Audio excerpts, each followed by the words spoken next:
Good morning, everyone. I hope you are having a great day. Today, for my devotional, I'd like to share from the book of Exodus, chapter 16, verses 1 to 5. And if you can, I want to encourage you to read these verses with me. The whole Israel community set out from Elim and came to the desert of Sin, which is between Elim and Sinai. On the 15th day of the second month after they had come out of Egypt.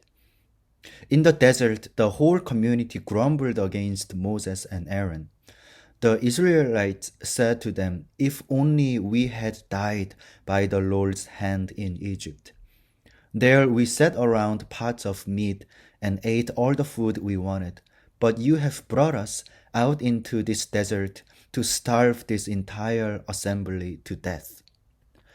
Then the Lord said to Moses, "I will rain down bread from heaven for you. The people are to go out each day and gather enough for that day. In this way, I will test them and see whether they will follow my instructions. On the sixth day, they are to prepare what they bring in, and that is to be twice as much as they gather on the other days." In today's passage, we see the Israel's complaints and grumbling against Moses again. Even after God's mighty deliverance from Egypt and his provision of water, they are already expressing ingratitude. I think a part of the reason that they complain is that even though God already gave them the promise of the land, it is still a new thing for them. They never had it before, so they don't know what it's like to have their own land. Because of that, they don't know if their lives could ever really change. And sadly, they keep thinking they would rather be the slaves in Egypt than continuing this journey. However, at the same time, we also clearly see God's love for his people in today's passage. God sees and hears their complaints, and most remarkably, he shows his grace. He promises to rain down bread from heaven, but to ensure that they continue to rely on him alone for their sustenance.